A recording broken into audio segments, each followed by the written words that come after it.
This is the Mehrangarh fort located in India, one of the largest forts literally in the world, built around allegedly 1459 by Rao Jodha. The fort is situated 410 feet above the city and is enclosed by crazy imposing thick walls. Inside its own boundaries there are several palaces known for their intricate carvings and expansive crazy courtyards. This is known as the Cursed Fort, one of the largest forts in the world and probably the most strongest fort. Guys, this is just crazy. This is another example of the power of the old civilization, the people before us. This does not look like a fort which would have been built by the knowledge of the medieval time, as in about 600 years ago.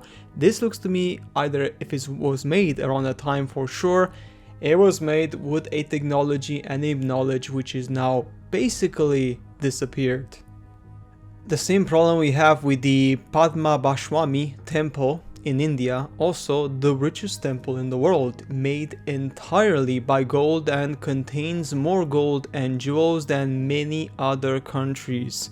This is crazy, guys. Why did they make this? What was the purpose of this? Making such a huge, lavish temple? Because remember, back in the day, these temples would attract a lot of war, and obviously the opposing countries would want to go and steal the gold, unless the people who made this had such an extraordinary power that they did not fear anyone, because they knew that their power was pretty much unlimited and they did not fear being stolen. Guys, this is just insane. Also, the gold could be used as the resonator, because at the top of the tower we see some of those interesting formations which are very typical to the Tartarian architecture, so this could have been used as a way to amplify particular sound waves in the past and also potentially benefit the population. Now this one is a very particularly interesting one. This is the Ksardra in Algeria, an ancient ruin that stands literally in the middle of an ocean of dunes, and its history has been completely lost and forgotten over the centuries.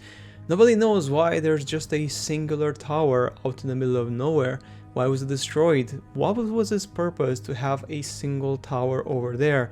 Maybe this tower was actually not a tower, but something completely different. What if this was a lighthouse, because the sands and the dunes in the past were actually replaced by water? That's right, an ocean or a massive lake, most likely an ocean back in Africa, because remember that back in the day a large part of Africa was actually submerged in water. We know that from the Sphinx. The Sphinx, for example, shows exactly residues of erosion, lines of erosion because of the water. So guys, remember, nothing is as it seems, and this proves it once more.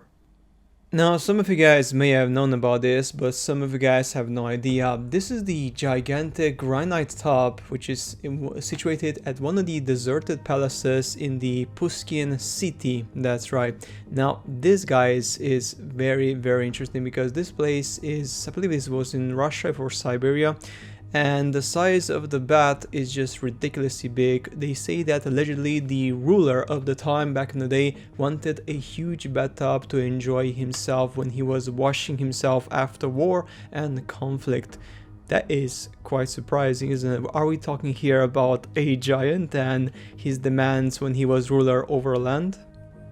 Now let me show you something absolutely mind-blasting. Here we have a Mayan sculpture, and then we have a Hindu culture. In the epic of the Mahabharata, it says that the Mayashabra, the Hall of Illusions, was named after him. Some Indian scholars believe that Ashura Maya Danava is the exact same character who created the Mayan calendar for the Mayans. The similarities between these two statues on separate complete continents show the two cultures were potentially connected, and guess what, had the same god. That means that effectively an ancient civilization was actually connecting the different nations back in the day. This shows, guys, that the old world had many secrets, and the old gods were actually connected, or maybe the same one. What about that? That is crazy, isn't it? This image shows the sarcophagus from tombs of Yuya and Tuya discovered in 1905. We are looking effectively at a sarcophagus for a giant. I mean, the size is almost as double as an Egyptian, which means that the actual giant was a person which was not entirely human. They had potentially certain Nephilim characteristics, which does not surprise me whatsoever. In the movies, we are shown this many times. Allegations that the ancient Egyptian rulers were actually descendants from the gods, or better said, descendants from the fallen angels, the Nephilim. And to finish off this video, I want to remind you guys that even the huge Roman aqueduct is very suspicious. You see, the aqueduct built, this one is in Segovia in Spain by the Roman Emperor Trajan.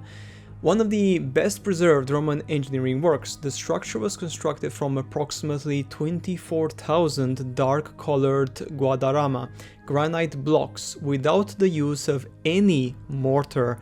The above ground part is 2,388 feet long, and it consists approximately of 165 arches that are more than 30 feet of height. Now, call me crazy, but this just doesn't look to me that it was made by the Romans. This looks to me that it was made by a civilization which was pretty much more advanced than the Romans. Maybe the Romans only took it as it was, they appropriated it. Maybe they made some reparations, but they were not the ones who actually built them to begin with. That is just my personal theory. Make it of it as you wish. But guys, that's it for today's video on some of the most impactful wonders of the old world and the old civilizations. And as always, I shall see you later in the next upload.